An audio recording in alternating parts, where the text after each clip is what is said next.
My ex-husband Tom's cruel words still echo in my mind. I shouldn't have married an old hag like you. Younger women are definitely better. I can't even walk with you in public. You're so embarrassing. If I could, I'd go back in time and start my life over. He said these things to me a decade ago. I'm Elizabeth, and I'm 48 years old now. I was 33 when I married Tom, who was 5 years younger than me. We met at the hospital where I worked as a nurse, and he was a new doctor fresh out of his residency. Tom frequently sought my advice, and his genuine curiosity was endearing, so I found myself drawn to him despite our age difference. After 2 years of dating, we married. Despite some initial worries about the age gap, Tom seemed unconcerned, so I put my doubts aside. However, after 5 years of marriage, Tom's demeanor changed. He began verbally abusing me, constantly voicing his regret over not marrying a younger woman. His overly friendly interactions with young nurses at work upset me, but I stayed quiet, not wanting to cause a scene in the hospital. Tom's infidelity was revealed one day, and the other woman was a former patient of his, someone I had never met because we worked in different departments. She was 10 years younger than me and expecting his child. Tom's casual attitude toward his betrayal was shocking. With an old lady like you, it's no wonder we couldn't have kids. My girlfriend is carrying my child, he said with a laugh. I couldn't stay in such a toxic relationship any longer and agreed to a divorce. When I told Tom and his girlfriend I would seek alimony, Tom reacted with anger. I was married to an old hag like you for 5 years, and you want alimony. I should be the one getting paid. Who would pay you anything? His outburst surprised me, revealing he had never considered he might owe me financial support despite his affair. Tom's father even called me, dismissing his son's behavior and suggesting it was natural for a young man to pursue a younger woman. I was appalled by their complete lack of accountability. Tom adamantly refused to pay, leaving me no choice but to consult a lawyer. I couldn't just walk away quietly after his infidelity and verbal abuse. The lawyer assured me I had the right to seek alimony, and I entrusted them with the process.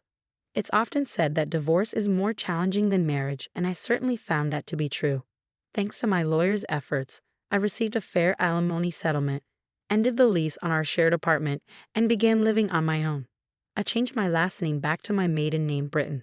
One positive outcome was that Tom transferred to a different hospital. I wouldn't want to work with a greedy old hag like you, he remarked as a final jab. Though he quickly secured a new position at another hospital, likely in anticipation of backlash from marrying his mistress, it was clear he had planned his next move carefully. Despite everything, rumors about me circulated, suggesting I had been cast aside by my younger husband. This constant gossip weighed heavily on me and made me feel paranoid. Eventually, I left my job at the hospital. After some time aimlessly drifting, I decided to pursue work again, as I thrive on staying busy and active. Luckily, I found a small maternity clinic just 2 stops away from my new home that was looking for nurses, and I was hired immediately. Though the hospital was small with few doctors and nurses, it was a pleasant work environment where everyone got along well with patients. Miss Britton, you have a keen eye and the patients adore you. We're fortunate to have you, they would tell me. But my peace didn't last long. A pregnant woman was referred to us from another hospital, and I immediately recognized her name, Sarah Evans. She shared the same last name as Tom's mistress. Curious, I checked her husband's name, Tom Evans, a doctor. Without a doubt, it was my ex-husband Tom. His new hospital lacked an obstetrics department, so they had been referred to us. Since I had resumed my maiden name and we had never met in person, she did not recognize me, but I never expected our paths to cross here. I hesitated to reveal to anyone that she was my ex-husband's mistress, so I kept the information to myself for a few days. Then one day, Tom accompanied his wife to her checkup. His eyes widened in shock when he saw me. Clearly, he had not anticipated running into me here, and I certainly had no desire to see him either. "What are you doing here?" Tom questioned me, and his wife quickly realized who I was. "Wait, is she here to harass us?" she asked, casting an accusatory glance in my direction. "Of course not," I replied. "I was here first." I had no idea Tom had moved near this hospital, but Tom refused to hear my side of the story and accused me of following them to cause trouble. "You're stalking me, aren't you?" he shouted. "Don't be absurd." "Why would I do that? You squeezed money out of me because you're old and got dumped, he yelled, causing everyone in the examination room to learn about our relationship. The stares of the onlookers made me feel uncomfortable, even though I knew Tom was in the wrong. His wife escalated the situation by feigning distress, saying, "Oh, I'm scared. I feel like I've been targeted ever since I came here. What if something happens to my baby?" Tom took this opportunity to demand, "Please keep her away from my wife." The doctor in charge then asked me to leave the examination room, likely just trying to defuse the situation. I understood the need to prioritize patients, but I felt deeply humiliated. I didn't want to be there either, especially because I didn't want the details of my divorce to be exposed. To make matters worse, Tom's wife continued to berate me every time she came to the hospital. Although everyone knew I wasn't to blame, they chose to remain silent to avoid upsetting her or interfering with her pregnancy. As a result, the work environment grew increasingly uncomfortable. With more than 6 months until her due date, I couldn't imagine enduring the tense atmosphere for that long. Although it was a good workplace, I decided to resign from the hospital. "It's a shame, but there's nothing we can do," the director said, looking somewhat relieved. Though I knew I had done nothing wrong, it felt as if I were being unjustly penalized. Worn out from the ordeal, I decided not to search for a new hospital job and instead returned to my parents' rural home. They welcomed me without saying a word. Initially, I found it difficult to do anything, but the thought of remaining idle at home made me feel guilty. So I took a part-time job at a nearby supermarket. Working outside of a hospital was a new experience, but it offered a refreshing change of pace. I had always loved being a nurse, and it brought me great fulfillment, but the constant pressure and responsibility for people's lives were a heavy burden. Stepping away from that environment was a relief for my emotional well-being. 3 years after moving back home, I was offered a full-time position at the supermarket. My hard work had been recognized, and I was genuinely pleased to accept the offer. 4 years later, a matchmaker approached me. "Would you consider an arranged marriage?" they asked, catching me off guard. "Excuse me?" "I have just the right person in mind for you," the store manager announced one day. At 45, I had no plans to remarry, so I politely declined. However, the manager was persistent. "The potential match is a 47-year-old divorcee, just like you, who went through a similar divorce due to infidelity 20 years ago," the manager explained. In the end, I agreed to at least meet the person. Given our ages, we decided to meet directly without involving any intermediaries. When I arrived at the agreed-upon restaurant, my date was already there waiting. As I walked into the room, he stood up quickly to greet me and accidentally bumped his forehead against the table in his haste to bow politely. "Ow!" He raised his face, which had turned a deep shade of red. I couldn't help but laugh at the comical situation. It was a refreshingly lighthearted start to our meeting. "Hi, I'm James. Thank you for coming today." "Nice to meet you." "I'm Elizabeth," I responded. Thanks to his endearing mishap, we quickly felt at ease with one another. As James shared his story, I discovered he had fallen in love with me at first sight when he visited our supermarket during a business trip. He had arranged the meeting after discussing it with his college senior, who happened to be the manager of our main store. "I hope we can pursue a serious relationship," James said earnestly. Although I had initially planned to decline any romantic involvement, I found myself wanting to see him again instead. After dating for 6 months, we decided to get married. My parents were delighted with James and his thoughtful nature, and they were truly happy for us. Living with a husband who always puts me first has been a blessing. Since we were both older, we had agreed not to have children and instead hoped to enjoy a peaceful life together. But when I turned 48, my health began to decline. A visit to the hospital revealed an unexpected surprise. I was pregnant. I never thought I would conceive at my age, and my initial symptoms did not suggest morning sickness. My husband seemed just as taken aback. "It looks like there's a baby on the way," I told him. His immediate response was, "That's wonderful. So who's the lucky one? Do I know them?" "Yes, you know them very well. They're standing right in front of you," I said with a smile. "What? I'm the one who's pregnant?" he asked, astonished. At my words, my husband looked perplexed and remained silent for a moment. I couldn't help but think, of course, this is the reaction I expected. He turned his gaze to my belly, our baby. I nodded, and his eyes grew even wider in surprise. The news was so unexpected that it clearly took him a moment to process. I mean, even I didn't see this coming. So we're going to be mom and dad. Looks like it, I confirmed. Really? Whoa. My husband, taken aback by the unexpected news, embraced me with excitement. It's unbelievable. A miracle, a miracle. Is it okay for me to give birth? I hadn't considered not going through with the pregnancy, but I was aware of the potential complications given my age. Even the hospital staff asked me, "What do you want to do?" I understood the risks of having a baby at an older age for both the mother and child. I anticipated that not everyone around me would be supportive, and some might question my decision. Concerns about raising a child at this stage of life also weighed on my mind. Despite these fears, I couldn't imagine ending the life growing within me. "What are you talking about?" "Of course, yes," my husband quickly responded. His enthusiasm brought me happiness, but after some time, he began to express concern for my health. It's easy to imagine the potential challenges even for someone as supportive as my husband. We talked extensively and consulted with our doctor before ultimately deciding to move forward with the pregnancy. While our parents were initially surprised and concerned, they were also genuinely happy for us. We chose to give birth at a large, well-equipped hospital to ensure the best care. The doctor overseeing the pregnancy was kind and reassuring, and on the day of one of my checkups, an internist was scheduled to be present alongside the obstetrician as a precaution. My husband was supposed to accompany me, but he had an unavoidable work commitment, so I attended the appointment alone. To my astonishment, my ex-husband Tom was also at the hospital. I never expected to encounter him in a setting like this. "Wait, seriously?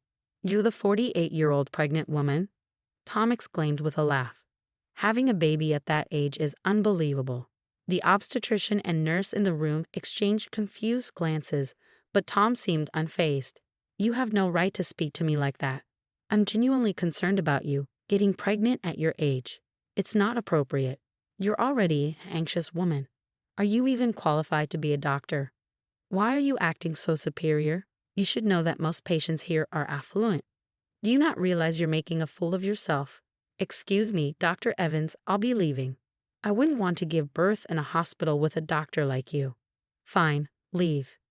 "Dr. Evans, that woman is the wife of the Miles Group heir, who has made substantial donations to our hospital." "What? Dr. Evans, you might not have realized since you're new to our hospital."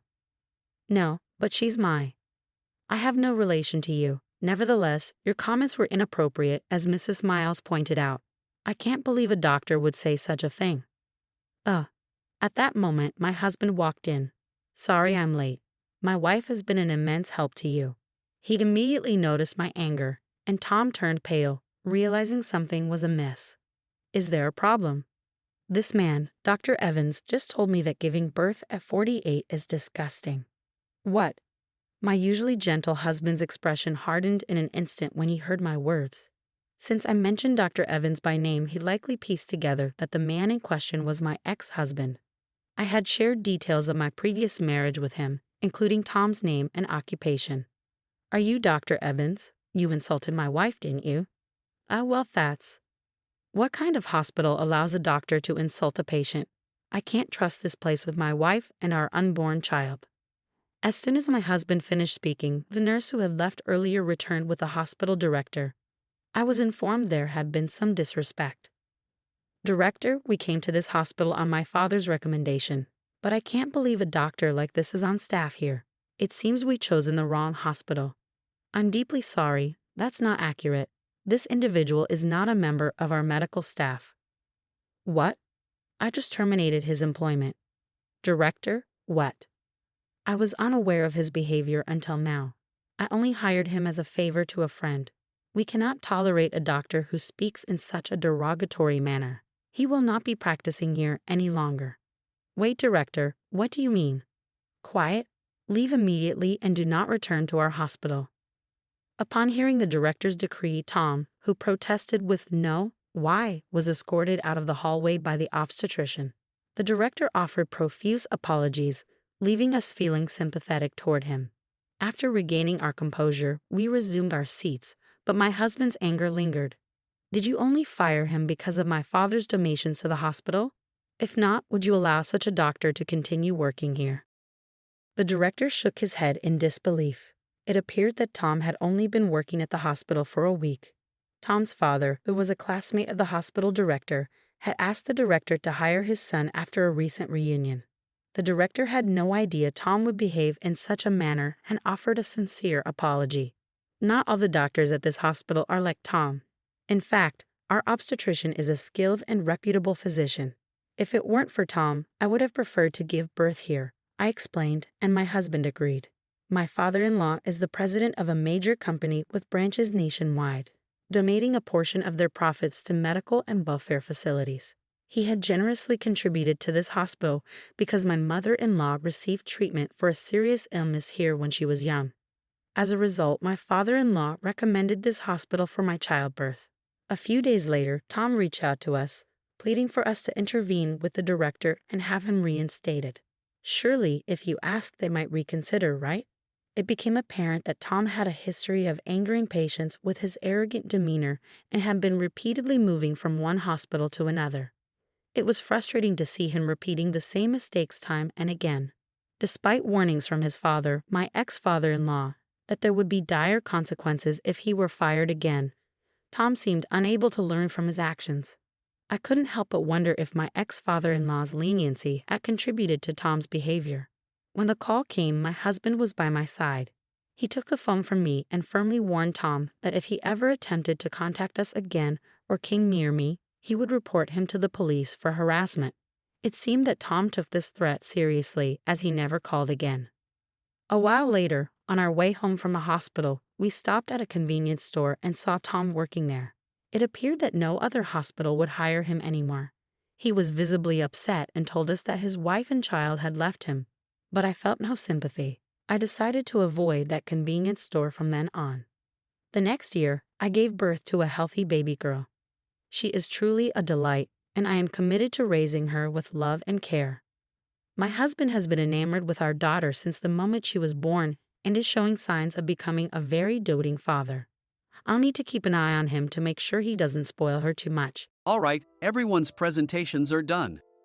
Nick, the manager, said as he tried to move the discussion forward. Excuse me, I haven't. I recently found out something. Nick interrupted me and began to speak. There's apparently someone in this department who didn't graduate high school and is just a part-timer. Meetings should be for employees only. Absolutely right. His lackey, Mike, of course, agreed with Nick. I'm leaving. After leaving the meeting room, I started to shut down my computer. I noticed that an email had arrived, not in my personal inbox, but in the company's shared email. Thinking, there's no point in speaking up, no one will listen, I went home quietly. The next day, I heard a commotion from Nick's desk.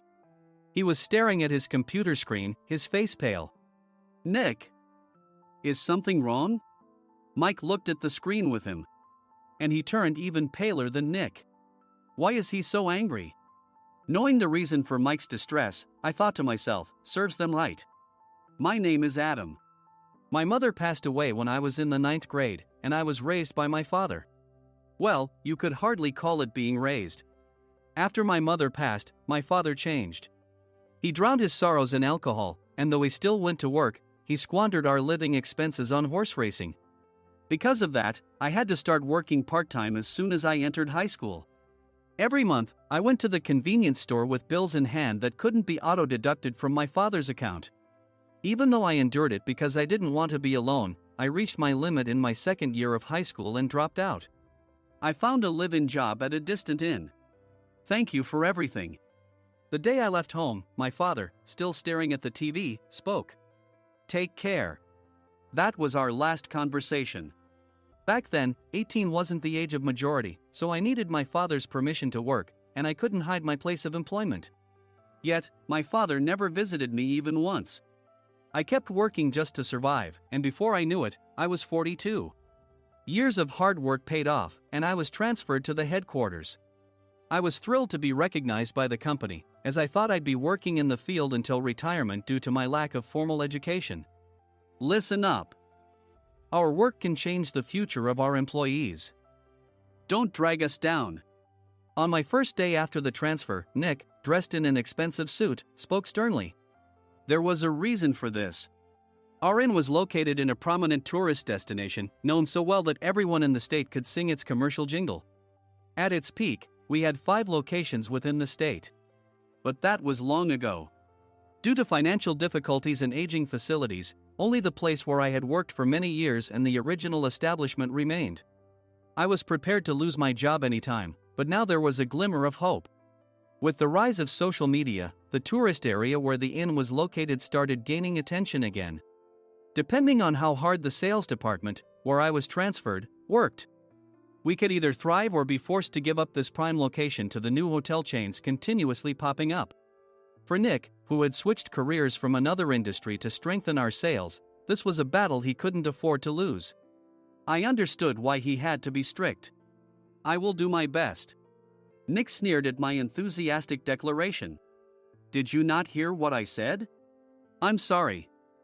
I thought I was listening carefully.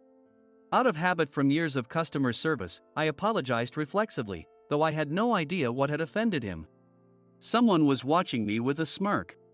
In this department, there are those who are expected to excel and those who have been shoved here because they have nowhere else to go. You are the latter. It was Mike, the section chief. He's 7 years younger, at 35. But he was called to headquarters much earlier than I was and had been moving around within the headquarters ever since. I'm not jealous, but I can't accept that he's my boss. Graduating from a prestigious university, he has an unusually high pride and caused many problems as a newbie, making things very difficult for me when I was the front desk leader. When I found out Mike was transferred to the sales department a month before me, I was disheartened. Mike is right. With just a middle school diploma, there's not much you can do. Don't even think about achieving results.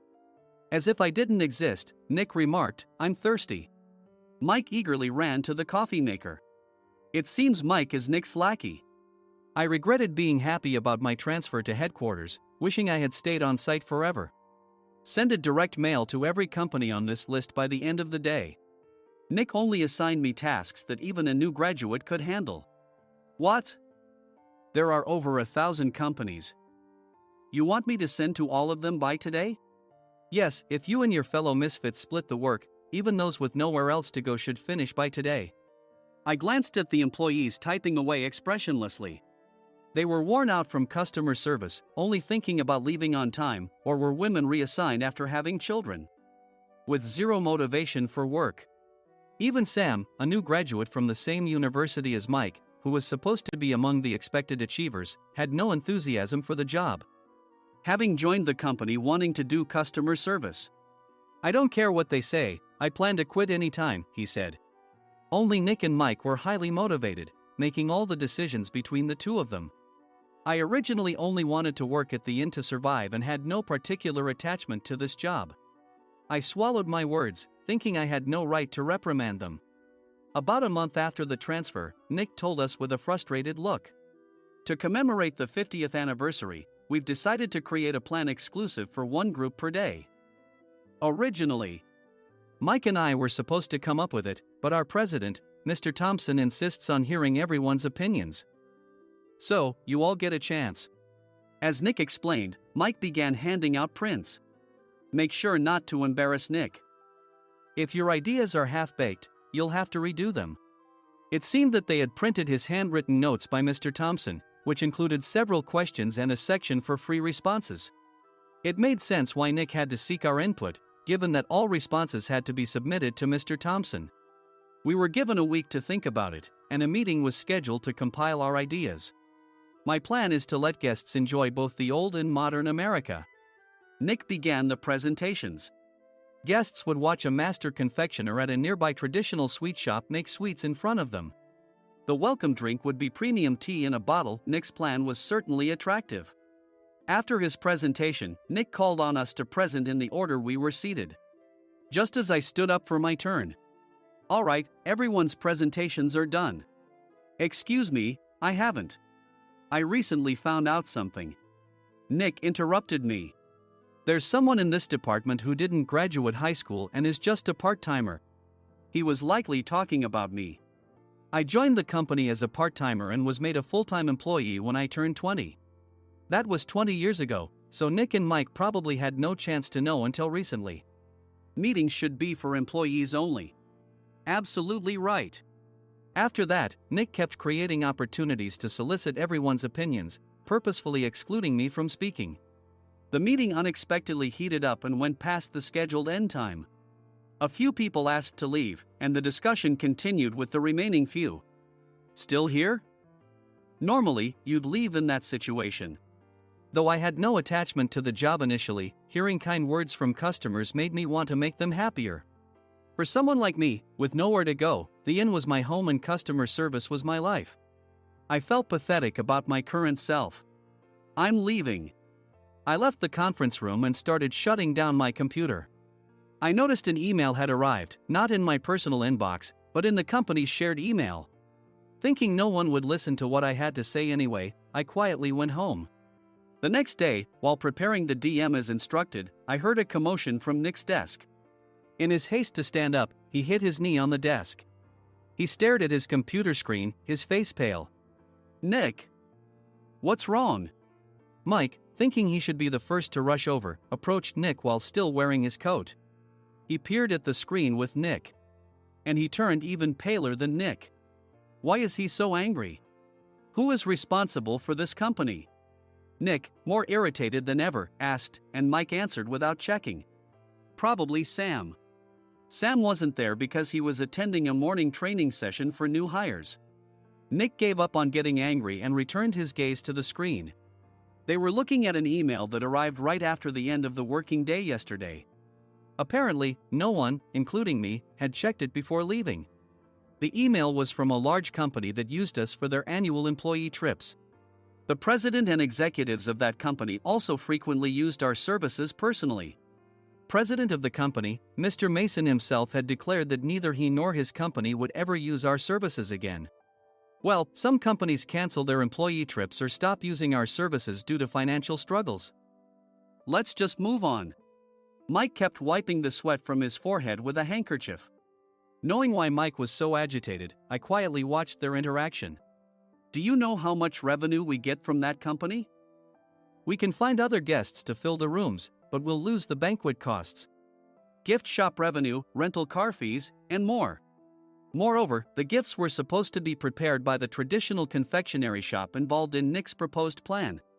If it's known that we incurred such a huge loss at this critical time, Nick's position in the company would be jeopardized. Nick took a deep breath, seemingly trying to calm himself. All right, Mike. Go to New York right now and apologize to Mr. Mason. What? You're coming with me, right? I have urgent work to do. I trust you, which is why I'm entrusting this to you. Please. Mike, believing Nick's sincerity, agreed with a determined look on his face, saying, yes. That's Nick for you. Even if Mike went to apologize, Nick would shift all the blame onto him if the client didn't change their mind. Well, it was Mike's fault to begin with, so it served him right. About 3 hours later, Sam answered a call from somewhere and repeatedly apologized, saying, I'm very sorry. Everyone watched to see what was happening. After ending the call, he informed Nick with a weary tone. When Mike arrived at the client's company, he only made things worse, further infuriating Mr. Mason. He was demanding, get his boss here immediately. It was no wonder Sam was exhausted, dealing with such a call right after returning from training. What is that idiot doing? All right, Adam, you're coming with me. If sacrificing Mike didn't work, then I must be next. Normally, I'd want to refuse at all costs, but I saw an opportunity in this situation. If I can be of assistance, I'd be happy to join you. I obediently followed Nick, and we flew to New York. When we introduced ourselves at the reception, it became clear how serious the situation was. As the receptionist personally escorted us to the president's office. Angry voices leaked through the door, making both Nick and me uneasy. Excuse me.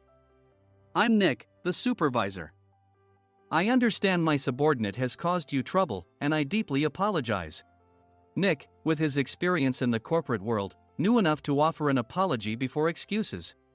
However, his customer service skills left much to be desired. I sighed as I saw Mike trembling like a small dog in the corner of the room. What kind of training are you giving your subordinates? Mr. Mason glared at Nick with a red face. The intensity of his gaze made even Nick take a step back. Regrettably, I joined this company only 2 years ago and was unaware of Mike's issues. I should have identified his shortcomings sooner. Indeed. I should have realized sooner. No sensible person would come to apologize and then give a lengthy presentation on the drawbacks of not using their inn. Nick froze, his mouth slightly open. Suspecting the worst, I picked up the documents that had fallen to the floor. It seemed Mike hastily prepared these documents on the plane, listing the disadvantages. Disadvantage 1: if you change the venue for the company trip, employees might suspect it's for cost-cutting reasons, leading to a negative impression. Reading it aloud half-jokingly, Nick snatched the papers from my hand and checked the contents with a furious expression. Among the stack of documents was a receipt from a nearby convenience store's copy machine. I felt a pang of dread, hoping he hadn't shown the receipt as well. What do you think he said when I asked what kind of nerve he had to do this? I'm very sorry. Faced with the dire situation, Nick must have thought there was nothing left to do but apologize. In a voice smaller than I'd ever heard from him, he uttered words of apology. He said, "I'm a Harvard graduate. I don't believe I said anything wrong." Mike! What have you done? Forgetting his plan to pin the blame on Mike, Nick yelled loudly, even in front of Mr. Mason. "I didn't do anything wrong." "You're still saying that? Look at him." Mike pointed at me with a shaking hand. "I was assigned to headquarters in my 20s and now I'm a section chief. This guy only made it to headquarters at 42. Everything I've done proves I was right. So why are we losing the contract?" Having said his piece, Mike collapsed to the floor. "Of course. You were sent there because you had nowhere else to go." Mike never expected to hear such words from someone he looked down upon. He lunged at me, and Nick hurriedly stepped in to stop him. "Mr. Thompson told me Mike is a quick thinker, and to take good care of him." There's no way he was pushed aside. "Don't make things worse here. He didn't say quick thinker, he said only quick-witted, didn't he?" I don't remember that part." I recalled the many troubles Mike caused when he was a newbie. When Mike was on the front line, his pride was so high that he never apologized to customers. Customer service, especially in our job, doesn't work alone. It brings both good and bad situations.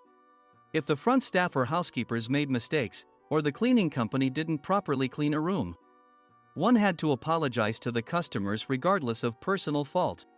Mike, in such situations, would never apologize, insisting he wasn't at fault. This often angered customers, and as the front desk leader, I frequently had to apologize on his behalf. He caused complaints and disrupted operations, which is why he was quickly moved to headquarters. In departments where he didn't interact directly with customers, his quick thinking was beneficial and things went well. But it seemed his flaws were starting to show. Corporate reservations are supposed to be entered into the system by the sales representative. But a quick check yesterday revealed that more than 10 items were missing from the client's reservation. The handover document clearly stated what needed to be prepared. Why didn't you enter it into the system? Why do we have to give them special treatment? Filling rooms near the banquet hall, setting up all the food in advance. Specifying the brand of wine, they're too demanding. No wonder he always angered customers, I thought, feeling a headache coming on. Grouping them in rooms near the banquet hall is for our benefit too. It makes it easier for the staff to set up beds and serve breakfast since everyone's schedule is synchronized. As for the other requests, Mr. Mason suggested them to lighten our load.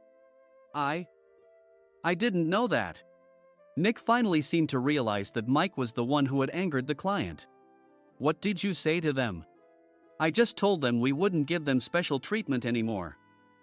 We shouldn't waste effort on things that don't bring in money. I was utterly exasperated at his lack of understanding of customer service. Of course, we shouldn't comply with unreasonable demands. But carrying over successful practices from past stays makes customers feel remembered and enhances their experience. Good memories encourage repeat visits. That's part of our job. I looked down at Mike, who was sitting on the floor. In our job, nothing is a waste. Mr. Thompson likely moved you to the sales department, hoping you'd finally understand this. How do you think he feels now that you failed to meet his expectations? Mike, tears in his eyes, fled the president's office. I was amazed he still hadn't apologized. You have it tough, Adam. It's okay, we're all employees of the same company.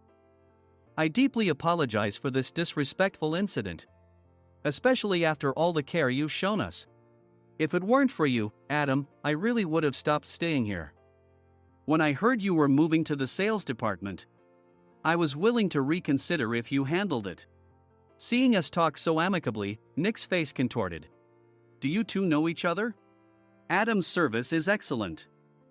I always requested him specifically. Normally, we don't accept specific staff requests, but we made an exception for Mr. Mason, adjusting my shifts accordingly. He had personally stayed at our hotel just before my transfer, and during casual conversation, I mentioned, I'm moving to the sales department soon. If I hadn't told him then, things could have been much worse. Please continue to take care of us. I look forward to it. On the return flight, Nick awkwardly offered me a can of beer. It's still working hours. Of course, I had no intention of forgiving him for a single beer. Nick might try to pin everything on Mike and avoid any consequences. While pondering this, a startling fact came to light. Nick, the tea bottles for the plan have arrived. I handed Nick a bottle labeled with our inn's name. They look good. What are you talking about? These are plastic bottles. I had assumed we would use the trendy, high-end bottling tea. But what arrived were ordinary plastic bottles of tea with customized labels. The only unique aspect was the label, which had the inn's name, making it look customized. Upon further investigation, I discovered that a substantial amount of money was set to be paid to the tea company. It was priced like bottling tea. Does this plastic bottle really cost $100 each? The tea inside is specially blended for us. The extra cost is for that. Wouldn't it be better to use another tea company? Or is there a specific reason we must use this one? As Nick continued to make excuses, I showed him a printed email. I informed the tea company's president, Mr. Mitchell, that we discovered irregular payments and he confessed. He said you two were high school classmates and planned to split the extra money. That idiot. Why did he confess? That's not important. You should worry about yourself, this could turn into a police matter. Opening the bottle cap, I suggested. How about calming down with this tea? It supposedly has a relaxing effect. Nick drank the tea frantically. In the following days, decisions were made about their fates. Mike was reassigned to the General Affairs Department, with no chance of transfer or promotion, as per Mr. Thompson's orders. As for Nick, since the payment to the tea company hadn't yet been made, he narrowly avoided legal trouble. Instead, he was encouraged to leave the company, and to avoid further complications, Nick submitted his resignation. Rumor has it that connections between HR departments have made it difficult for him to find new employment. Even though it was good to have those two gone, something unexpected happened in the sales department. Everyone became motivated and united in refining the 50th anniversary plan. In the end, my plan was adopted. We collaborated with the Tourist Information Center to provide personalized guides. The plan, tailored to the number of guests, was truly special for the 50th anniversary. Hey, is Adam's family coming to stay? I immediately booked that special plan for my family. Sam noticed it on the reservation list and quickly picked up on it. Yes, I'm inviting my father. That's great. I might invite my parents too. I lacked the courage to face my father just as Adam. But here, with the confidence Mr. Mason praised, I felt ready. The 50th anniversary plan was a perfect opportunity to reconnect with my father. I hoped to bring back the days when we could laugh together as we once did.